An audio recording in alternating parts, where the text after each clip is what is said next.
So I finally finished Supernatural Season 1. Yes, the show I wrote about 8 months ago, and then promptly abandoned it after 9 episodes because of the daunting 15 seasons staring me down. And honestly, I loved it. However, I'm still pining at the thought that it took me this long, but hey, you know what they say, better late than never. Before I get into my gripes with the characters, let me tell you how I got here.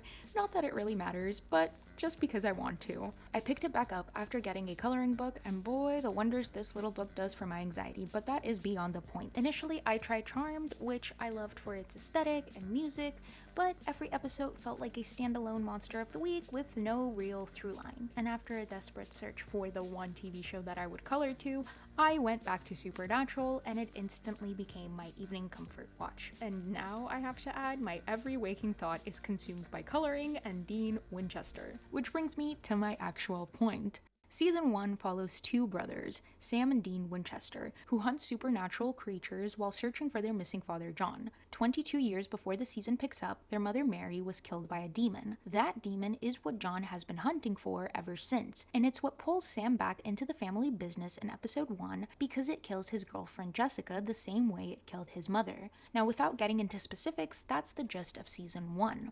Now, the characters. And we will start with John, the father, who raised his sons less like children and more like soldiers. After Mary died, he poured everything into hunting the demon that killed her. He is mostly absent from season 1, but we can feel the echo of his presence through everything. Like, for starters, his sons, his journal, the people Sam and Dean sometimes encounter who knew or worked with John, and of course the Chevy Impala. Now this whole time his method is to disappear, make occasional contact, and when he does reappear, insist he works better alone, which he does not because of the power of 3. Oops, wrong show. And from time to time, he butts heads with Sammy and then apologizes. Now, I'm not saying he shouldn't apologize to Sammy, but that same grace doesn't extend to his eldest son. And that's all I have to say about John at this very moment. Now, speaking of the earlier mentioned Sammy, his character is interesting on paper. He rejected the hunting life, left for college, was weeks away from law school, and then episode 1 happens. The demon that killed his mother shows up and kills his girlfriend Jessica. And Sam, naturally, or should I say supernaturally, I need to stop with this, carries that guilt through the whole season, turning his hunt into a form of personal penance. He also starts having premonitions, /visions, /nightmares that occasionally lead him to help people, and once he is successful in helping them, I feel like his guilt is alleviated for the time being. And while all of this is genuinely riveting stuff, the narrative gets bogged down because Sam spends too much time wallowing in a pity party, or going through his I am special phase. And as for his relationship with his father, Sammy, being the youngest with headstrong opinions, makes John walk on eggshells around him, constantly fearing that Sam is willing to walk away forever, especially since he had already done exactly that prior to the first episode of season 1. And, you know, maybe if I were in Sam's shoes, I would react the same way because none of this makes sense and it can be horrifying. But I'm not Sam, so all I get to do is critique. Now, my hopes for him going into season 2 is that this kid evolves, and having seen his premonitions successfully alter destiny, or at least the destiny that he sees for some of these characters, I wonder how this dynamic will shift in the future seasons. And that is pretty much everything I have to say about Sam as a standalone character. Now let's move on to the guy who I want to give the biggest hug to and tell him that he is enough. Dean Winchester is the emotional core of this entire show, and nobody, not Sam, not John, not the narrative, gives him his flowers. And it really bothers me, because here's what Dean actually did. While Sam left and built a life, Dean stayed. He followed John into hunting, but let's be honest about what that meant. He essentially raised Sam while their father was off on his missions, and then he just never stopped. No college, no girlfriend, no apartment, no life of his own. Sam got all of that and still got to come back. Dean never left to begin with, and not once does anybody acknowledge that. And one might say, well, it was Dean's choice to stay. But right now, as of this moment, I can't really say if it was truly his choice or just the only thing he was ever taught to do. Look at the episode with the Striga, for instance. I will put the correct name of the episode here on screen, where the Striga, puts puts children into comas to feed on their life force. Now, while tragic on its own, this episode explores Dean's crushing guilt for wanting to be a normal child for just a moment and to play arcade games, which ended with John furiously yelling at him. Apparently, it was a 7-year-old child's job to protect his brother around the clock. But he looked at me different, you know? Which was worse. Not that I blamed him. He gave me an order and I didn't listen. I almost got you killed.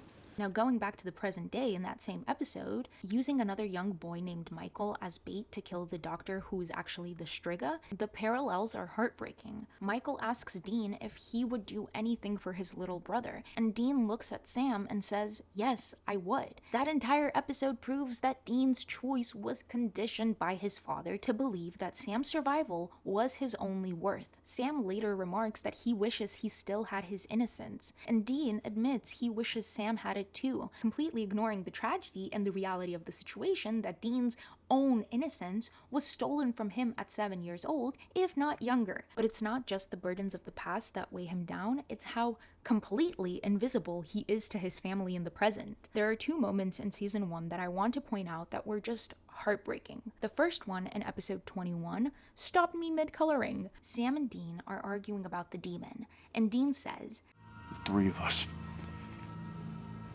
That's all we have. And it's all I have. Sometimes I feel like I'm barely holding it together, man. Without you or Dad, And Sam completely ignores this. He just moves on to the next logistical problem of finding Dad, as if his brother hasn't been saying, more or less the whole season, that he is tired, exhausted, and has nothing. If Dean loses them, there won't be anything left worth fighting for, which just goes to show that his entire existence revolves around his family. And I think this moment also shows us how this trio functions. Dean holds it all together. He goes after Sam, he covers for John, he keeps the whole operation moving, and somehow, even though he is extremely loud and at times extremely crude, he ends up the most invisible person in the room. And I believe if he were to ever even consider leaving, there would be a massive amount of guilt involved. Basically, what I'm trying to say is that Dean represents a dynamic that a lot of people know all too well, and while the show plays into it perfectly, season 1 gives him 0 credit for it. Well, I mean, it makes an attempt, but that's not true either, because the second moment is the finale. John starts singing Dean's praises. You did good. you're not mad? For what? Using a bullet. Mad. I'm proud of you. You know, Sam and I, we can get pretty obsessed. But you watch out for this family. You always have.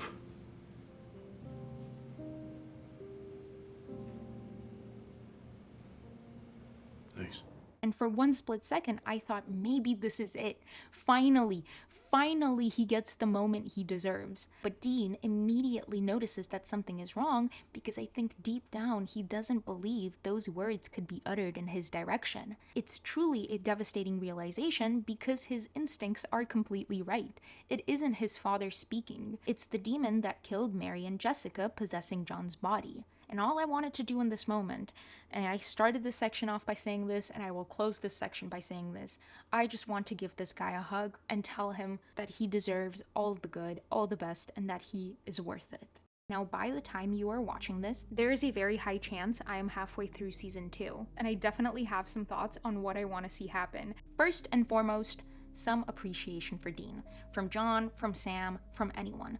This boy has been carrying, once again, this family on his shoulders, and nobody has said thank you once. Secondly, I do want a resolution on the demon. Mary deserved better, Jessica deserved better. That thread needs to pay off, and I hope somewhere in season 2, or by the finale of season 2, that's where it ends. However, I'm skeptical of that because the show was filmed some 21 years ago, and we know by the amount of seasons that it has and the amount of episodes it has, they will be milking it for everything it has. And third, although I guess this actually goes back to my first point, I swear to gosh, if Dean dies. There's a plot line that the show, I think, purposefully introduced, and it has been bugging me ever since. In episode 12, Dean is electrocuted saving 2 kids and suffers a heart attack. The doctors tell Sam that his brother is dying, and the way the show handles what comes next is really interesting. Sam drags him to a faith healer in Nebraska, a man who turns out to be unknowingly bound to a Reaper, trading one life for another. Dean gets healed, someone else dies in his place, and Dean doesn't feel relieved. And if anything, it gives him one more thing to stress about. Now, I don't know the specific rules of Supernatural yet and how this is going to work, but I do know the rules of storytelling, and when you technically cheat death, even if you didn't ask to, and me, who was mid-coloring once again, did not expect to see that one coming, the universe usually comes back to collect and restore balance. I have this feeling that this is going to come back to haunt him. The only thing I hope for is that it happens by the end of the 15th season, because I am not ready to say goodbye just yet. So, season 2, please be kind to the both of them, but more so Dean. But yeah, that's it for now. If you have seen the show, please do not spoil anything for me or for anyone else who hasn't yet embarked on this journey. And if you haven't watched Supernatural, well, consider this your sign. Get a coloring book and start the drive. Also, if you've stuck around this long, please let me know in the comments if you would like to see these videos for every season, or this is just a thought, maybe some good old character analyses, but after I watch everything, and I do mean everything, and boy does that sound daunting. Either way, let me know your thoughts in the comments down below, and also for my Twin Peaks viewers, I know this slot was supposed to be the autobiography of Dale Cooper, but guys, it is so much to unpack. It's a massive project, mainly because I'm trying to figure out what to focus on, and when you don't know what to focus on, you end up focusing on everything. But I promise that video is coming. I really hope the payoff is worth it and that you guys will love it. I just didn't want to leave you guys without a video again, so this is why we're doing Supernatural. I'm rambling now, but please be patient with me, and it's going to be a long one. Either way, if you are still here, thank you so much for watching, and I will see you next time. Bye!